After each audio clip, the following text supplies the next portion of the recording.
Can you feel that? Yes, can you feel what's about to happen on this field, man?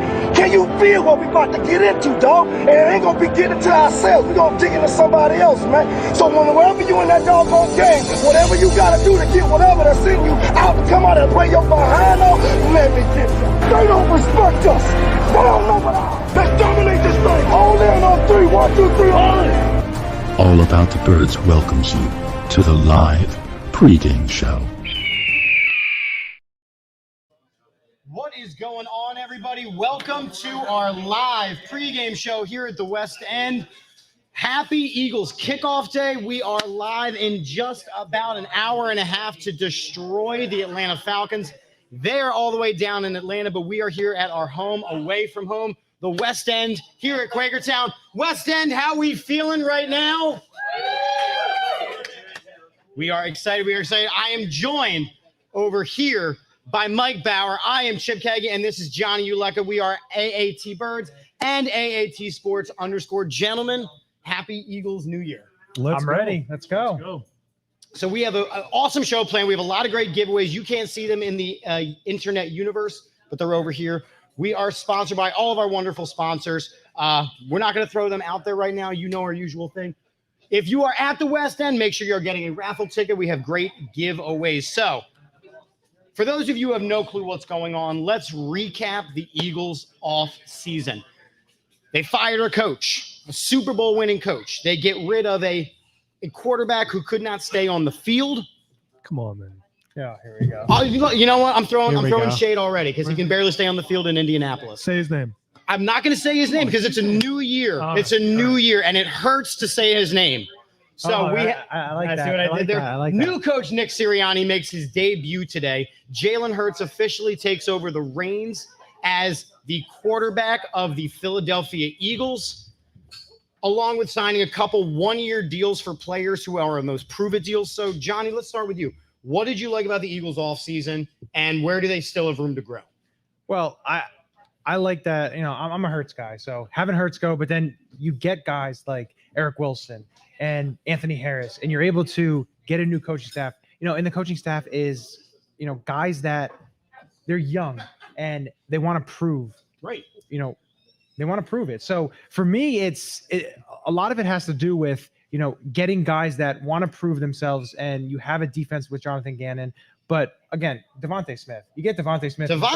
Come on. Man. Jalen Hurts, Devonte Smith. You get some offensive firepower, which this team needs. The vanilla offense that we saw last season was just it was abysmal. It was pretty abysmal to watch them week in and week out to kind of know what they were going to do. So we're ready for this season. You know, Atlanta, you want to score some points. I think Jalen Hurts is going to have a great game. Let's go. I'm ready. I'm fired up. I'm ready to go. I can tell. Mike, what about you? What are some of the moves that you liked? What are some of the moves that you think were questionable? I mean, even talking about the new coach, Nick Sirianni, do you like the hire? Do you think he's got it? So first of all, I want to say I love this guy's shirt right here. He's got the Buddy Ryan shirt. That's Dan. That is Dan. I've known Dan for years and years and years. I played baseball with him. I love it. So I've been an Eagles fan for 31 years. I've been an Eagles fan since I was 5. So I've seen the coaching flip, you know, remembering vividly when Rich Kotite got fired, Ray Rhodes came Richie in. Kotite. I'm going back. Then Andy Reid gets hired, and it's good for a while, right? For a long time. Then Chip Kelly comes in and blows it up. Then Doug Peterson comes in, the guy that nobody wanted to be the coach. Right. And before that, I did not want Chip Kelly Bradley too. Can't forget about the Gus Bus. So now Nick Sirianni comes in, and what excites me is the prospect of player development. Yes. Something we haven't had. JJ Arcega-Whiteside should be a competent NFL wide receiver. He should be. Carson Wentz should still be the starting quarterback of this team. I'm sorry, because these players were not developed by Doug Peterson. We're going to get that with the Nick Sirianni coach team. I strongly believe that Devonte Smith is going to smash. I think Jalen Reagor is going to be extremely competent. Quez Watkins, whose shirt I'm wearing right now. You're a Quez guy. I'm a big Quez guy. I love Quez. You should watch some of the videos of him. So I'm looking forward to seeing the progress. I'm looking forward to just seeing this team go up. And now I will say this. Even if we win the same amount of games as last year, 4 games, okay, it's going to be way more exciting than the 4 games we won last year. Because even when we were winning games, it felt like you were just getting punched in the face the entire time you're watching the game. Like every week. It was every week. I just want this to be over. You know what I mean? So I'm excited. Yeah. I do need to say, I did a bit of 180. I was not a big Jalen Hurts guy when he came out. That's from a fantasy perspective. I saw a lot of things that I wasn't really happy about. He was overdrafted. I didn't like the position that it put him in. It put our former quarterback in, and it put the team in, because things like that have a tendency to divide the locker room. Sure. So instead of taking the reins and winning the division last year, which they should have because it was a complete crap show, what they did was they imploded, and that's Howie Roseman's fault. And I have said he failed the last quarterback, and he's going to do the same thing until this one until he changes. Wow. All right. So we have Mike Bauer. He's our one of our writers. He's also our fantasy rewind guy. You can always check out his what is it, about a minute, 2 minutes long. How long are you? I do about a 10-minute 10 minutes. video. All right. It comes out every Tuesday morning. Dynasty decisions. And so already you didn't get the memo, and I apologize. We don't mention CW's name anymore on this podcast. Did you not watch my last video? We throw a lot of shade towards Howie.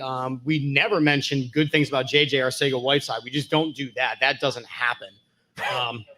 Well, I said he should be competent. He should be competent. But he's not. He's not. Yeah, so the issue is, and I think you mentioned it, is player development. This team has not developed players over the last 4 to 5 seasons. And you saw it especially last year, coming off of the COVID stuff, where there was no training camp, there was no rookie mini camp. You saw these players being thrown to the wild and expected to start when these guys should have all redshirted last year. John Hightower should not have needed to start football games. We don't have to worry about that. He's not on the active roster. I'm just saying it last year. So this is a new season. We're excited. We're excited for this. It's good to be exciting. And look, I heard you mention that if they win the same number of games, it's okay. I'm not saying it's okay. I'm just saying it will be more exciting than the 4 wins we won last year. That whole season, I've never been less excited for Eagles football than I was last year. But I think a big thing is you look at the health aspect of this team. Yes. Going into That's week huge. one, you That's have a lot more healthy bodies than you did last year. Look at last year, starting the season, and all the injuries that you had. And it's big. Of course, unfortunately, Rodney McLeod won't be starting. Correct. He'll be out. Him and Landon Dickerson are definitely the ones that are definitely out. We'll have the inactives, both squads, a little bit later, hopefully in this show. They come out at noon, I believe. I mean, I'm literally taking a screenshot now of them so we can talk about them in a little bit. So then we can talk about them. Chips on it. But Rodney McLeod, okay, he's out. But then you get to see guys like Kayvon Wallace and Marcus Epps. They're going to have their time, to play alongside Anthony Harris. But you're not that beat up. You have Brandon Brooks is going to be playing for the first time since December of 2019, and it's big to have a healthy offensive line for a young quarterback like Jalen Hurts. Sure. That's going to be crucial, especially for a team against a Dan Pease defense, which we had Aaron Freeman talking about what they like to do and how they're going to, try to disrupt what Jalen Hurts wants to do. So you need a healthy offensive line, a veteran offensive line. Now, and on that offensive line though, Jordan Mailata got paid yesterday. We're going to talk about that. So I see we got applause. See, we agree. So we are clearly at the bar are not fans of the Andre Dillard experiment. We are Jordan Mailata fans. So we're going to be talking about that in just a few minutes. We got some comments rolling in. We have Mrs. Jeff up here saying good morning.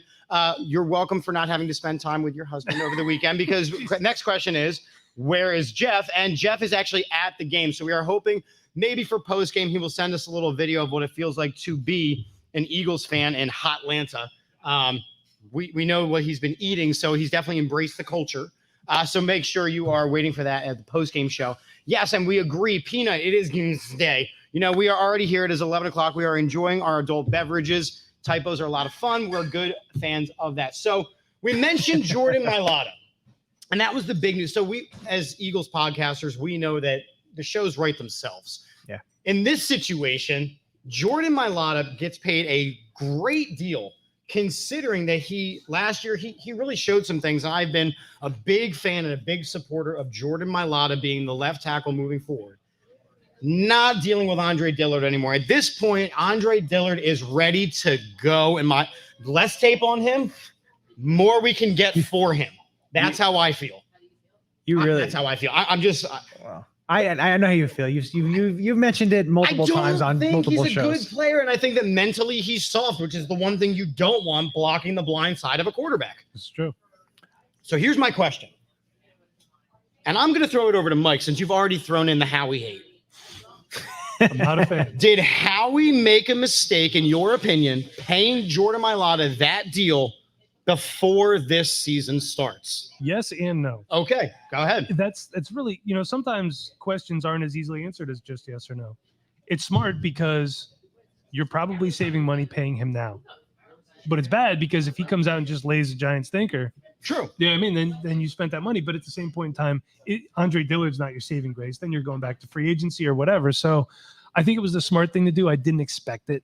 I don't think any of us did before game one. Yeah. I figured like week 5 or 6. Right, once he showed something and showed that he could be healthy. Right, sure. Yeah, that's what I thought. But, hey, Chip, check out the TV right there, man. Who is on that television? The Indianapolis quarterback is warming up currently. God. So over now to Johnny. Johnny, same question. Do you think that the deal was premature? What you saw with him last year, the thing is you wait any longer. If he shows what he showed last year and he's going to be your number one left tackle, he's your franchise left tackle, the bargain that you got him for, I think 4 years, $64 million, $40 million guaranteed, but it can go up to $80 million. That's a steal for a starting left tackle, starting caliber left tackle in this league. Now, we need him to keep playing the way he played last year and to keep improving his game, which, for me, I think that's 100% possible. Look where he came from. You get him as a 7th round draft pick. He goes, what he does and being a rugby player to then be a starting left tackle for an NFL franchise is that's a heck of an accomplishment. I have to say that. Look, and what it comes down to is left tackles are very expensive in this league. They're very expensive in this league, and great left tackles are even more. Look, Jason Peters kept getting paid, and he went from being an incredible left tackle to a passable left tackle to a getting past left tackle over and over and over again. That was like the Sam Bradford of left tackle. Oh my God. Man. It's funny because I saw a highlight of Jason Peters. It was an older game. I think it was 2016 or 2017. And Jason Peters started in this league when the league was in black and white. Continue. he got passed by the guy, and then all of a sudden he just fell to the ground and like held his leg. Like it was funny because it was like that was the last couple of seasons for Jason Peters. And we don't have to worry about that anymore. You have a guy like Jalen Mailata. At some point needs to become a soccer player because his acting job is superb, right? Someone looks at him, he's like, I am injured and I cannot play anymore, but I've already gotten paid, so we're good. But now he's in Chicago. Look, I think the one thing I am the most excited for about this team is that we're healthy going into week 1. Yeah. Because again, I love it. And by the way, I know that it is not noon yet, but we are allowed to make noise. It is the Eagles. That's right. I was told not to bang the table. It is the Eagles kickoff, and I am excited. We also, again, if you are at the West End, which is where we are live from, if you are at the West End, we have a lot of giveaways. You do have to be present to win. We are giving away a Jalen Hurts jersey. It was going to be a Devonte Smith, but he needed it in Atlanta. Apparently, they forgot to take his equipment down. No, I'm just playing. But we are giving away a Jalen Hurts jersey. We are giving away a Bud Light cooler. We have lots of other giveaways and great specials. So if you are in the area, put it in the cars as you drive to the West End in Quakertown. But now talking about the preseason, and I know I was wrong here because I said play the starters, and they didn't. And now we're healthy going into week 1. So where do you fall on they didn't get the game experience, and this is a young team with a new coach, and I want to see them in the game, compared to the healthiness of they're ready to go for week 1? Mike, go to you first. We do have to also consider that apparently a lot of people in the NFL they're considering these joint practices that they're doing to be more effective than preseason games because they could actually run the offense that they installed. So they did do 2 joint practices. They did some against the Jets and they did some against the Patriots. So the reps were there. And if you're running Nick Sirianni's offense the way you're supposed to, we should be okay. I would have liked to see a little bit more just because some of those preseason games were brutal to watch, but I felt compelled. I mean, you're being nice now. Now you're being nice saying that they were brutal to watch. There is children here, so I'm trying to keep it PG, but I think we're going to be okay. I do. The health is a big thing. Look at the Baltimore Ravens and their situation with running backs. Right? Would you want to be starting, what's his name, Caleb Huntley, I think, on the practice squad? Do you want to be starting him right now or Miles Sanders? Well, so week 1 for the Ravens, I think it's interesting that they have loaded their practice squad with some serious names, the Ravens. But for week 1, I mean, they're going against a not great Raiders team. Well, Tyson Williams is going to be their starting running back. He was an undrafted guy. I actually like him a lot. Watching some film on him, he's big, explosive, he's powerful. He doesn't catch the ball well. Perfect for what the Baltimore Ravens and perfect to be an Eagles right now. Johnny, what about you? Would you have liked to have seen more reps, or do you think they made the right choice relying on these joint practices? Last year they didn't have joint practices. They did not. They didn't have anything. Yeah. Exactly. So it was terrible. There was nothing. Yeah, you want to see the starters play a lot more. I understand that, but you're getting quality reps in the joint practices. You're playing up against not your own team. You're playing up against other teams. So it's not like you're not getting any type of to me, the preseason games, they are what they are. They're more for the younger guys and see if you can get a couple guys that show out for you. But again, you can have the preseason of the Paul Turners and the Raheem Mosterts and the Henry Josies that don't really do anything for you in the regular season. Right. To come out and be absolutely healthy, I think that is the big winning part of the preseason, is to come out and be healthy. Well, so I think, and I was wrong. I said flat out that the Eagles should be running Jalen Hurts and playing these guys, but to come out healthy and for week one actually see this offense at full power, I mean, we're going to get a real good view early on of what this team is. I think the biggest thing is a healthy offensive line. A healthy offensive after last year's debacle of basically what the Baltimore Ravens are going through with running back Jamon Brown. We don't mention again. I forgot to send you the official office memo of the names that we don't mention on this show. One of them is Jamon, right? Jamon Brown and his glove fixing during the play, which was infuriating, by the way. We know what infuriated you. I think my vein is still not all the way back in. I have to get that surgically repaired. The issue is that we're now a healthy offensive line. We get to see, as you mentioned, Brandon Brooks. We get to see Lane Johnson. We get to see Jordan Mailata and Jason Kelsey and Isaac Solomon. These guys are able to be the best offensive line in football if they remain healthy. And you have the best offensive line coach in football in Jeff Stoutland, who has turned a rugby player into a paid left tackle. Yes. I mean, that's impressive. Also, hi, Daddy. So my little girl's watching me. Hi, sweetheart. I miss you. I'll be home before the game or shortly after the game. Daddy's on TV. I will see you when your nap is over. Daddy's on TV right now.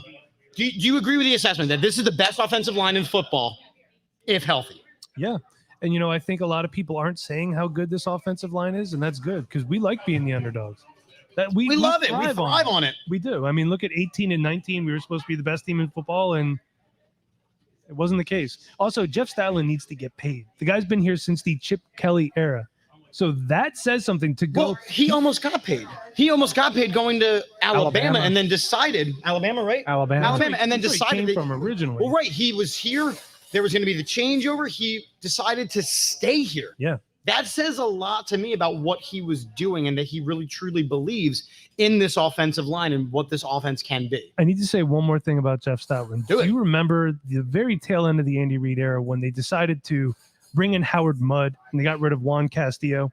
Yeah. That was a huge mistake. So hopefully, the front office learned from a mistake like that and they keep Jeff Stoutland here because, everyone says that Jeff Stoutland is the reason that I can do this and that and blah, blah, blah. So he needs to stay. He is almost as crucial to this team as guys like Shane Steichen and the head coach himself. Well, and that to me is it says a lot to me about a guy like Andre Dillard, who you're working with the best offensive line coach in football and you still aren't a good tackle. Yeah. But you do have to remember when Juan Castillo was here, you did have a guy like Winston Justice. So maybe, I'm just giving you some parallels. Maybe Andre Dillard is like the newer version of Winston Justice. He's not. Michael Strahan has entered the chat. Yeah, Michael Strahan has entered the chat. Osi Umenyiora is ready for ironically. Was it Osi? I'm sorry. It was ironically, he came through a store. He entered on the Gap's Wi-Fi. His Gap is closed now, if you didn't know that. I did. He got it surgically closed. Michael Strahan got rid of the one thing because I believe his Hall of Fame bust had the Gap, which is hysterical.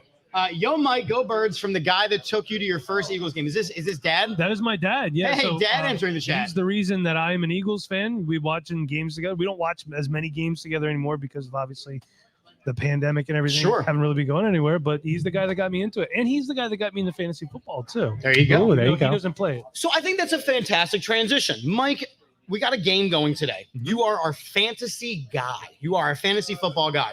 Give me 2 players from each team that are going to have good games and 1 player from each team that you need to sit on your bench right now. Sure. So obviously I'm going to start Jalen Hurts, Okay. and that's a no-brainer. I think the offense is going to come out, and I think we're gonna see some firepower on the field from the get-go.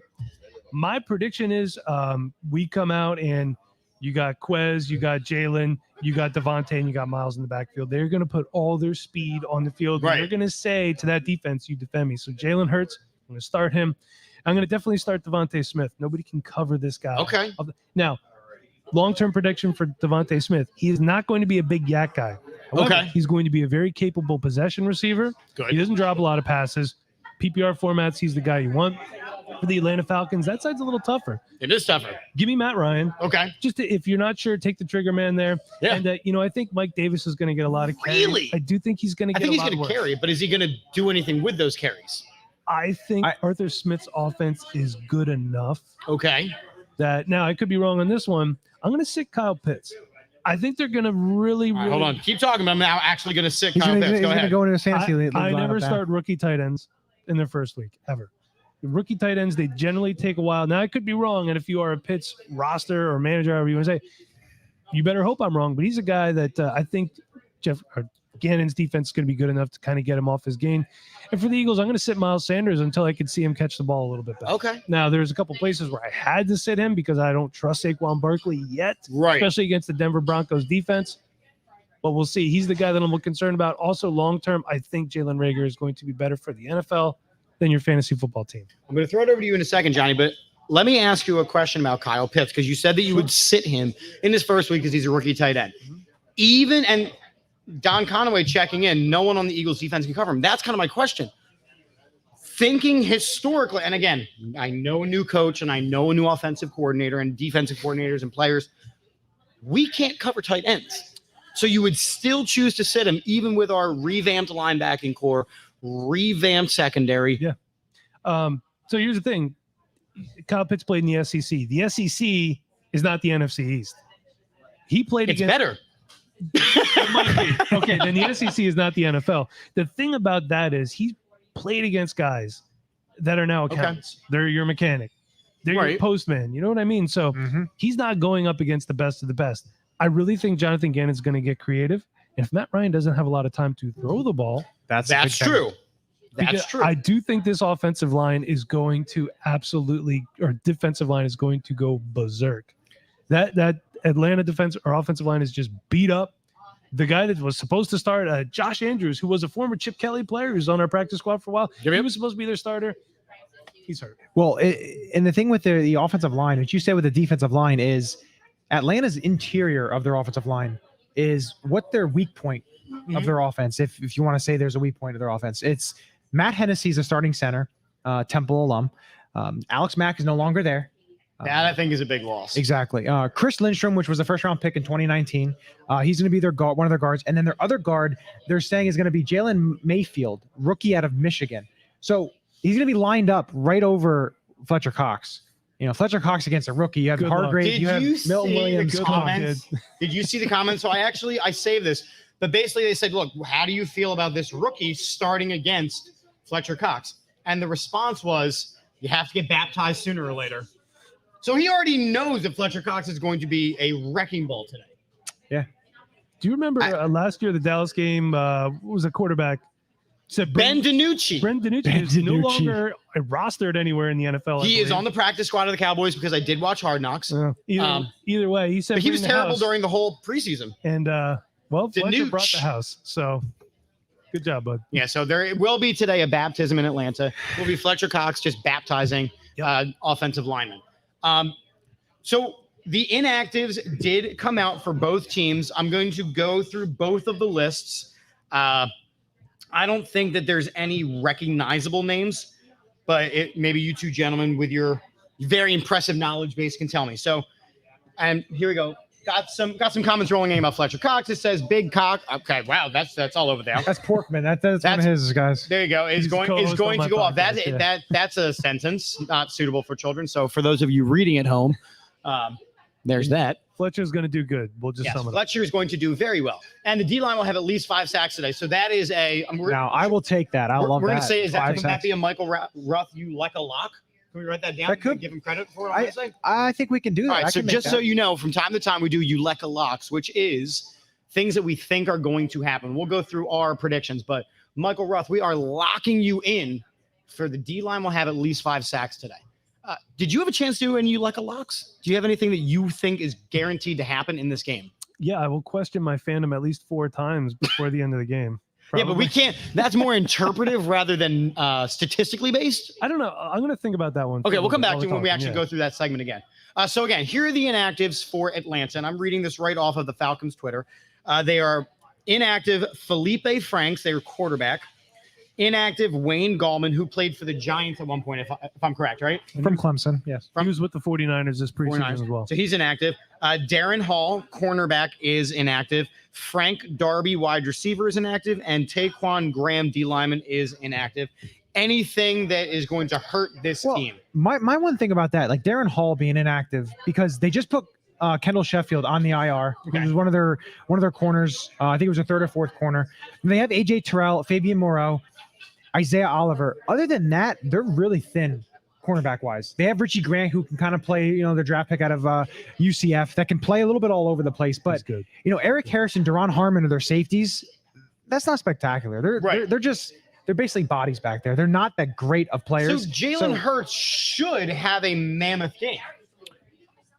I would say yes. I think you can pass the ball on this team. Okay. I think you're going to be able to move the ball.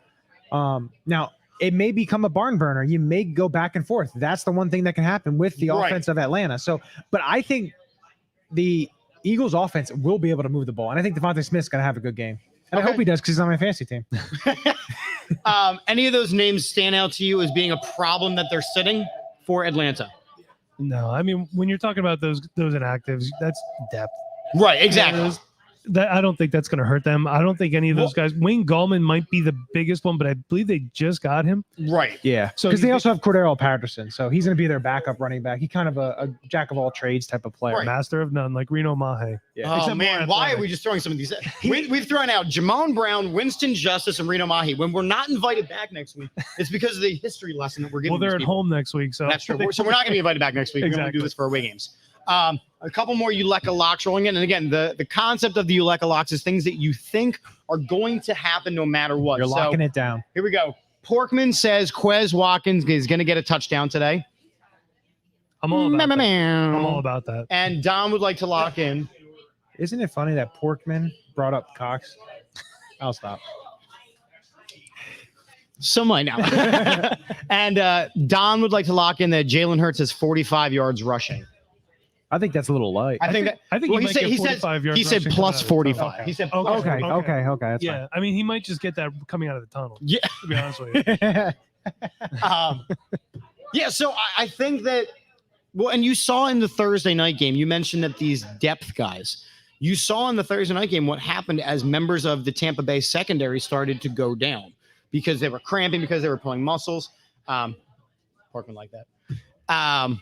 So I do feel that the depth matters, but none of these guys jump out to me. So I do think that the Falcons, for the most part, are coming in pretty healthy. Yeah. Now, the Eagles list, again, slightly different. Obviously, we know these names because we're Eagles podcasters. So the official inactive list for the Philadelphia Eagles today. Number 10, Gardner Minshew will not be dressed, which does not surprise me at all. He's their third quarterback. Third stringer. Yeah. He's the third stringer and will become the second stringer at some point this season as Flacco gets put and trade bait and Minshew learns the offense. I could see that. But I don't think that having Gardner Minshew not dressed today is a big deal. He's been here for 3 weeks, 2 weeks. Not even, right? They got him right after the final game. Yeah, so if you're putting him in the game, you are in big. Yeah, we have big problems. So that means the emergency quarterback again will be probably Greg Ward. All right, let's do it up. Let's give it up for Greg Ward. No, let's I love not. Greg Ward. Let's not give it up for Greg Ward. Because All right. He's got He's heart. laughing over it. We're not. Are we giving it up for Greg Ward or not? But see, For his one game a year that he plays well? hey, that touchdown in the corner of the end zone against Washington. Look, him, Greg Ward, and Boston Scott are good for their one game a year. And it just happens to be against the Giants collectively. Greg Ward will have more touchdowns than Jalen Reagor this year. Really? Is that a Uleka lock? I think that is. I'm going to say that. That's a Uleka's been drinking since 11 a.m. I mean, how Jalen much Reagor, of that more than Jalen Budweiser did he Reagor. drink? Wait, I want to say this again, that Johnny Uleka I gotta live throw it out. They're live playing. in I front gotta of throw it people out. just made an I'll write it down, absolutely too, for you. insane He's writing statement it down. that's I'll going write to it down for require you. some testing of a drug-based nature, because what was just said is that Greg Ward Jr. is going to have more touchdown receptions than Jalen Reagor this season. I'm writing it down for you, too. Wait, hold on one Now, second. what happens when Greg Ward gets cut in week 3? Then I'll have to. Then you lose that he- paper all accidentally. Yeah, exactly. Are you It'll be talking shredded. receiving touchdowns or total touchdowns? Because I think Total Because you're gonna- touchdowns in general. I Well, think we're gonna he's see not Reagor in the he's not rushing game. returning anything for a touchdown. We're happy if he catches the ball. He'll fair catch balls. Yeah. He'll fair catch it all. If you are at the West End, again, we are live from the West End in Quakertown. We have $4 Rye Eagles Rise. We have $2.50 Buds and Bud Lights, and food is $7 pork nachos. Don't forget also, if you are live here at the West End with us, we have raffles to give away. So we have a Jalen Hurts jersey, and we have a Bud Light aluminum cooler. So make sure you are grabbing your raffle tickets and dropping them in, because we are giving these away once we go off of the air. So Gardner Minshew is inactive. Also inactive, again, not a surprise, is Rodney McLeod. Rodney McLeod, who is coming off of a pretty severe injury, which means Marcus Epps is your starting safety. Now, I have a problem with this one, because Marcus Epps showed last year that he is not good enough. I think that as the season goes on, Marcus Epps is going to be one of those guys that was a holdover that they just needed to have 53 on the roster, but is not good enough to be on this team. Marcus Epps knows the defense. He was in Minnesota. Well, that's true. That's true. He knows the defense, provided that it wasn't changed. But, I mean, he knows the defense. He knows of the Mike Zimmer and everything. He's also a good special teams player, and he's a depth safety guy. True. If he's your third or fourth safety, no problem. fourth safety, then I'm fine with that. But if he's he's your your number starter. 1 or 2, then it may be a little. But I like Epps. I like Epps a little Right. bit. I'm not. But the comment that's up here from Portman about Kayvon Wallace, this is another concern of mine. We have talked about player development over This and is over again. his. This is his He does have time. an injury. I though, know believe. that he barely played, or I don't think he played at all in the preseason, correct? He Uh, played a little bit week 1? He came up lame in the Patriots game, I think. But Right. So Kayvon Wallace is a better in the box safety than he he is in a coverage, guy is the that problem. needs to be developed this season. He was a very high draft pick. We have expectations on safeties out of Clemson for an obvious reason. Yep. But I think we need to see more from Kayvon Wallace, and the fact that Marcus Epps is starting right now because Kayvon's hurt. But Kayvon is suited up. Yeah. Kayvon he Wallace is is playing? suited. Okay. Yeah, but he's not on this inactive list. I will say, hey, if Epps gets burned, maybe Kayvon gets on the I field. know. I need to see more from Kayvon Wallace. Also inactive is Mac They McCain. just picked him up from Denver. So That's why he's inactive. yeah. So they signed him 2-3 days ago. He's inactive because he's still jet lagged.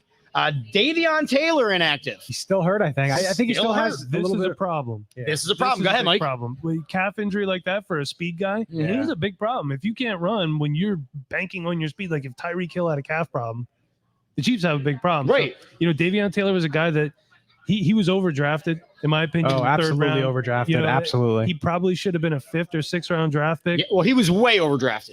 Way. Hey, they took him in the 3rd, but if you want to see something impressive about Davion Taylor, go on YouTube and type in Davion Taylor Lamar Jackson. Okay. He chased Lamar Yeah. Jackson down last year. And I mean, we're talking, this is Lamar Jackson. This is a guy who's elusive, who's fast, and Who is the best running quarterback in the NFL? And I use the term quarterback loosely. currently, because we all know Randall Cunningham is the greatest running quarterback. Well, right, of all time. But he chased him down. So for a guy who was supposed to take big steps and was having a really good training camp early on, this is a big, I agree. big problem. So you're going And to linebacker depth is already an issue, You're going to see a lot of TJ Edwards today. which I'm fine with. I'm okay with that. My Uleka lock for the Oh, day. here Oh, we he go. Here found we it. go. He I figured gotta out get what the it was gonna paper. be. I'm gonna write it down for Alex you. Singleton, 12 tackles and 1 sack. 12 tackles and Ooh. 1 sack. Okay. You're going to This see a lot paper's of getting Alex pretty full. I may Singleton. not be able to read it. Eric Wilson's going to be all over the field. He's a good I know. coverage I haven't linebacker. had it. Yeah. You will see a lot of TJ Edwards too. You will see a lot of Out TJ of Edwards. necessity right now. And I think that's okay. I mean, look, TJ Edwards is, as you mentioned, kind of with Marcus Epps, a very good special teams player. And he turned in a respectable season last year, but you wanted Davion Taylor to be more. And Alex Singleton has been more as he went from, CFL and everywhere else to the practice squad, to the special teams, to now being a starting caliber linebacker in the NFL. I think Alex Singleton is going to have an incredible season. He's going to go over 100 tackles again. Pro Bowl. And A Pro Bowler. Pro Bowler. I like that. You like a lock. Are you sure you want to lock that one in? I like that. Why not? Alex I like Singleton that. as a I Pro like Bowler. that. Listen, here's the thing. There's not a ton of great linebackers in the NFC. If the guy is getting double-digit tackles True. weekly, he's going to get national attention eventually. Okay. But the way I want to say this too is there was mentioned that, Alex Singleton is just 25, 26 years old. He's not, not that great. You don't turn into a great player after your mid-20s. This isn't baseball. Yes, you do. You can. Exactly. You sure It's can. called development. If you can develop into a player, how many players have developed into something, not it gets Jordan great or even Mailata. good? Exactly. Jordan Mailata was developed. There's Devontae been Parker. Devontae Parker. there's plenty of players that can develop their skills to be better. There's plenty of players who came from the CFL that went to the NFL that were Kurt borderline Warner. stars. How do we forget about Kurt Warner? Doug Flutie. Doug And Flutie. Kurt Warner played in the Arena League too. Yeah. So we're Yeah. talking about. So you we're talking can't- about development. And at the quarterback position, you can develop. And I love this comment, right? Singleton is a baller and a future all-pro linebacker. Now, again, this is someone who now here's a guy who will need some more coaching. He'll have to improve in coverage, right? His coverage skills are still not fantastic. He is a 100% motor guy, so he is a downfield player. He's fantastic in the run game. He'll track down guys from behind, but he does have to improve on coverage skills. And I think that's where some of their other pickups will have help. I think Anthony Harris will be a help when Singleton is flying all over the field making tackles. I have a question for you guys. Please don't hate me. Okay. Seeing that Marcus Epps is being rolled out, do you wish we would have re-signed Jalen Mills? No. Johnny's going to say yes because he loves Jalen Mills, but Marcus Epps is going to play. McLeod is injured. You're not a Mills guy. I mean, I am not a Mills. seventh-round pick. I am a Mills at the corner guy. I was not a Mills at the safety guy. I think, again, being put in a position to fail. I think last year he had a very, he had a pretty stellar season for what he was asked to do and what they had him do. But, for the money they paid him, I would rather have Anthony Harris. I will say that, but I am a Mills guy. I did like what he did for what you got for a 7th round pick. The value there was astronomical, what you got. Agreed. So unfortunately, time has moved on. If Anthony Harris can be what Anthony Harris was back in 2018, 2019, I'll take that. Right. So, and then the final inactive, and I saw that this comment just rolled in, so I had to say he's no Nate Geary, though. Yes, Alex Singleton is no Nate Geary. Oh, Is that Porkman? That was is- Porkman again. Come on, That you're is. killing me, dude. We are going to spend a couple minutes talking about some of the Eagles who have flown the nest, because I'm really excited that a lot of them left. But the Flown the nest, or were they just pushed out of the pushed nest? out of the nest, I and think they it's a better show that they never learned how to fly. Exactly. And the final inactive is no surprise, is Landon Dickerson. Are we, Johnny, ever going to see this guy on the field? Yeah, you'll see him on the field. Are you sure? Yeah, I'm sure. I'm positive. Because he's never been on the field. He'll be on the field. Don't He worry. made the team, never playing a single snap. Don't worry. He'll be on the. Don't worry. I know you're Calm still down. really excited about Landon Dickerson. Oh yeah. What position do you see him taking over as our future? What Future. is With- he our future center when Kelsey eventually does decide to retire? My opinion on that is Nate Herbig could possibly be the future center, and/or Sam Alu, and then Landon Dickerson as guard. Like I said, I won't repeat what I said, but he's a big center. Remember what I said that a couple weeks back? But I think his future is at guard. Okay. Yeah, that's I just do mine. think that with the way Dickerson can get out on the screens, it's exactly in the mold of Kelsey. Yeah. I like his playing ability.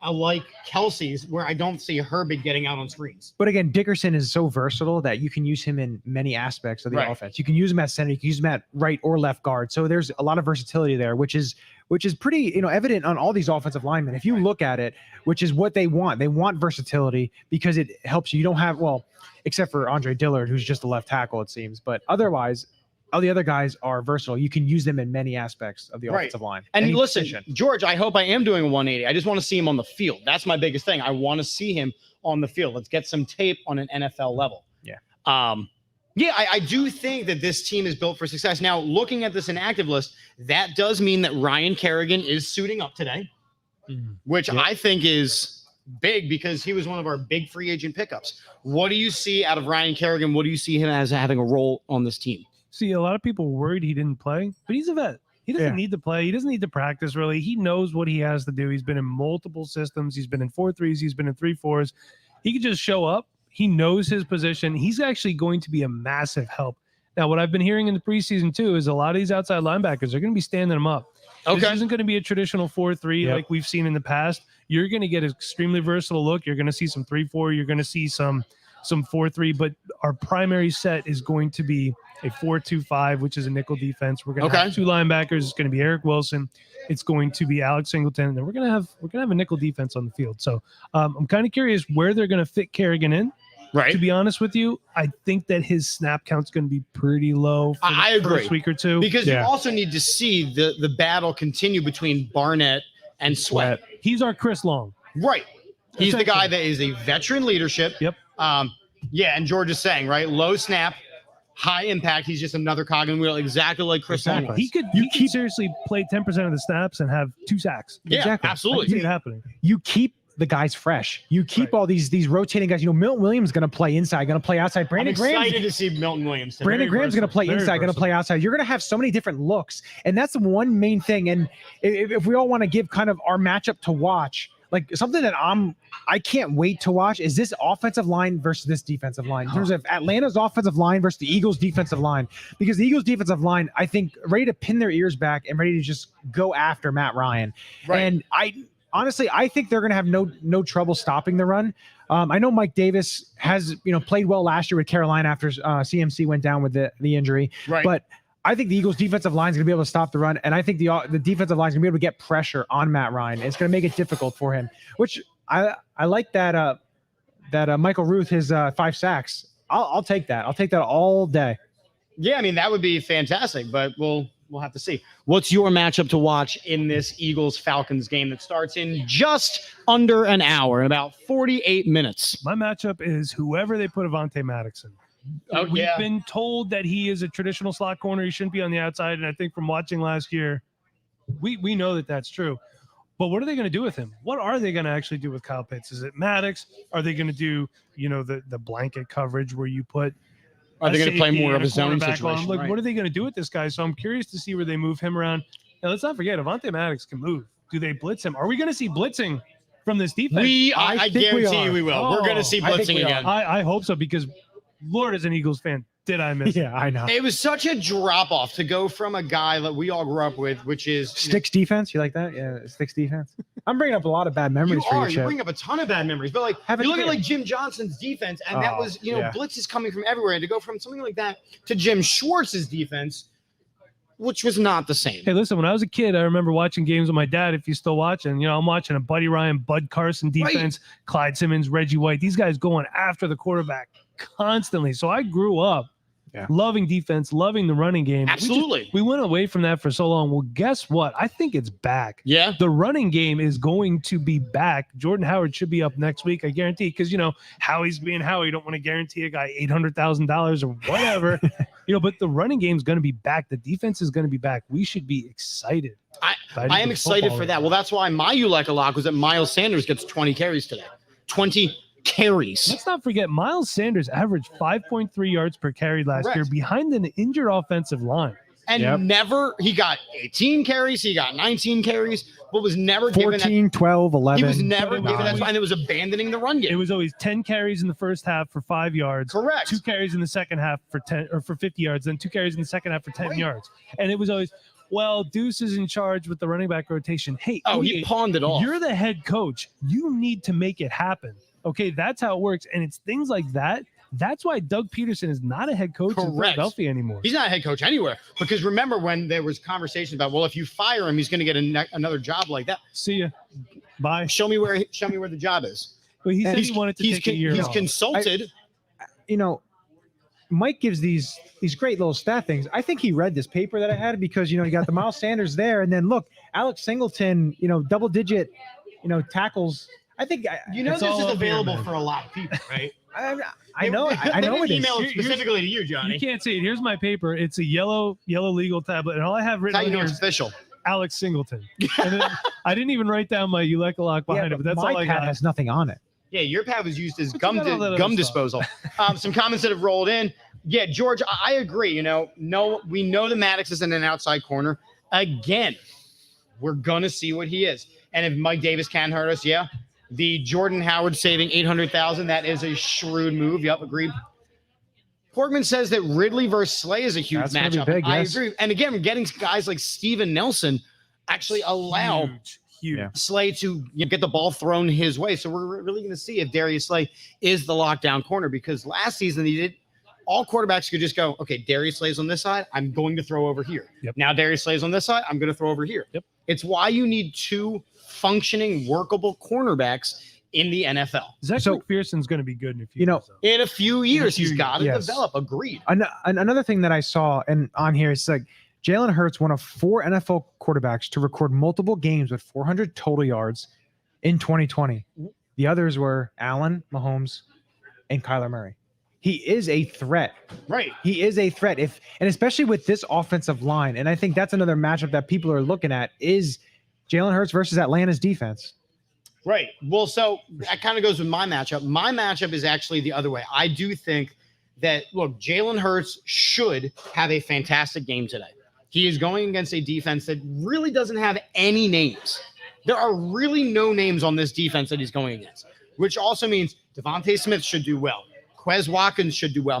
This team should do very well offensively. My concern is the defense. So for me, it goes to a guy, which is Matt Ryan, and his ability to throw the ball against the Philadelphia Eagles defense. Get pressure in his face, the middle of that defense. Yep. And I think that will happen.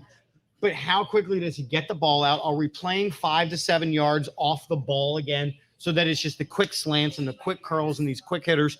Or is our defense able to hold Matt Ryan from throwing for 300 yards and 2 to 3 touchdowns? I think this is huge because we don't know, even with Nick Sirianni and Jonathan Gannon, we don't know exactly what kind of systems they're running, what kind of schemes they're running. Because they showed us nothing. Exactly. And I think that there's a lot of, like, we're waiting to see what we're gonna have on the defense and offensive side of the ball. And it's gonna be interesting. It's gonna be fun because I'm ready. I'm geared up to be able to see what they're gonna do on both sides of the ball. I would like to point out that Dad has entered back in. Dad actually is still watching. Okay. And he would like you to know that John, his son doesn't need the stats. He's a stats genius. He doesn't need your sheet.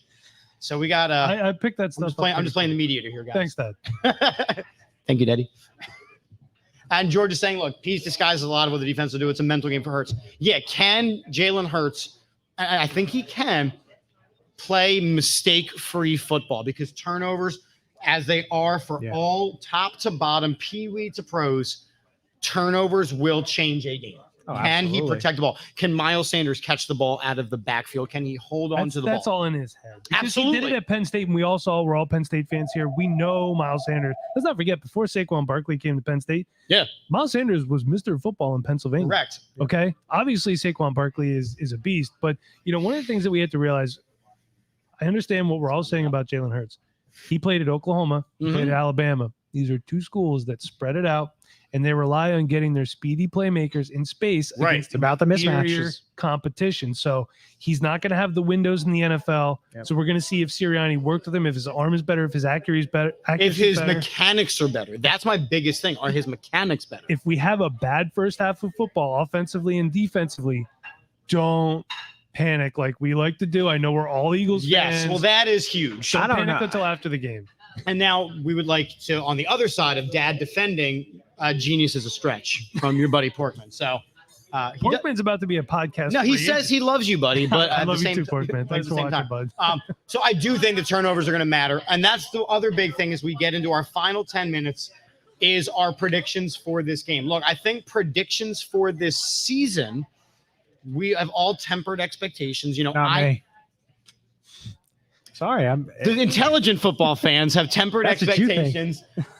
I have this team finishing 7-10, which is an improvement from the 4-win season. But this is a developmental year. We're a very young team, a young coaching staff. We have to see what we have. So I have them settled in about 7-10. I would love to be wrong and have them be 10-7, 11-7. I think 10 is their win, very top limit. Johnny disagrees. Well, I put 10-7. Now, of course, I'm super optimistic, but the 7-10 range is kind of the range I would say. I don't think they're going to be like some prognosticators like to say 3-14 or 4-13. I think that's come on. There's I no also way. think Come on. realistically the 12-13 wins is absolutely out of the roll. Yeah, I don't. That's realm of But it's possibility. unlikely. It's always possible, but I think it's It unlikely. is. And remember, they do play 6 games against NFC East teams, and you have to look at, when will Daniel Jones trip up again? And I do mean all over the season. Will Saquon make it through the season? Will Fitzpatrick go for a full season of success? Will Dak Prescott's shoulder hold up throwing the ball 50 times in week 1? That was moronic. That was moronic. You know what? If I'm Jerry Jones, though, I'm saying to Mike McCarthy after the game, like, dude, what are you doing? But Jerry Jones loves offense. Yeah, but you have a running back in Ezekiel Elliott. So his team put up huge numbers against the Super Bowl Dak champions. Prescott all that money. The guy's going to be in the morgue soon. You keep making him throw Shoulder the ball. rehab is a concern. Shoulder rehab is a concern. And yes, George, I agree. It's about how they win or lose, not if they win or lose. I agree with that part. That is exactly what we are trying to say. I agree. But again, the NFC East is always winnable. We know that. And this is a season where I actually do want to see them make a run for it because it says that they have improved enough to actually be competitive. Right. Yeah. So, couple minutes left. We are going to now put in our official Eagles predictions for week 1 against Atlanta, scores and all. And we're going to each take about 2 to 3 minutes, even though we've been saying what we're looking for about whether or not we think the Eagles are going to win. So, Mike, we will start with you. Eagles in Atlanta, week 1 of Nick Sirianni and Jalen Hurts being the starting quarterback. Who wins? The deciding factor in that game is Jeff Warner is at the game. Jeff Warner is at the game. He's going to be bringing the good luck down to Atlanta. I don't think it's going to be as explosive as we want it to be. I think there's going to be mistakes on both sides. We have young offensive coaches, as far as they've never done it before. In our case, we have a very young quarterback, Matt Ryan, getting yet another offensive coordinator in his career, which I feel bad for the guy, but I'm going 24-17 Eagles. 24-17 Eagles, okay. And if it's a really low-scoring game at the half and it was an ugly first half, I wouldn't be surprised. I think you're going to see a lot of defense in the first half from us especially, and I think Pisa's defense confuses Jalen in the first half, but we adjust at halftime and figure it out. Okay. So Mike is an official Eagles win. Johnny, over to you. So looking at this game, you have an Atlanta Falcons team. The defense is, you have Grady Jarrett and you have Deion Jones. They have some playmakers, but all in all, it's young, it's youthful, it's not that talented. Right. And I feel with the Eagles being able to keep Jalen Hurts upright, being able to not let the pressure get to him, I think the Eagles are going to have a good game. I think both teams are going to score. It's not going to be a blowout. I don't see that at all. Week 1 usually don't have blowouts. Right. Well, you never know. But I'm going to go Eagles get the victory. Okay. 30-21. Wow, it's like you read my mind about some of this. So Johnny also has an Eagles win, so we're 2 for 2 here. I as well have the Eagles winning this game. Look, when it comes down to the matchup, both of these teams are trying to figure out who they are. They're both coming off of terrible seasons. But I think on paper, both offensively and defensively, the Eagles are better. It's just about execution. And I think the battle is going to be won along the lines. The Eagles' defensive line is much better than the Falcons' offensive line. The Eagles' offensive line is much better than the Falcons' defensive line. So just on that alone, the Eagles will win. I had it at 31-21. So I'm doing I'm Bob Barkering you. But I do have the Eagles winning by about 10 points. And I think that by the fourth quarter, the Falcons are going to be down significantly. I think they get it to the 21 threshold, but I do think the Eagles will score quickly and often. I'll take that. I will too. I will take an Eagles game where I'm not panicked going into the last 3 minutes of the game, which every single Eagles game was last year. Yeah, or I just wanted to turn it off. Or I just wanted to talk. There were weeks last year where we were like, we have to do a pregame show. And I didn't enjoy that. We said that after, what was it, the New England game, Johnny? You're like, you want to do this post-game show? And I'm like, oh. At the postgame show, yeah. The post-game show is like, oh, sure. Yeah. What is there to talk about? No. There wasn't anything to talk about for those preseason games, but the Eagles are back. It is officially week 1. We are about 35 minutes from kickoff. Again, we want to thank everyone who woke up with us and tuned in on Sunday morning.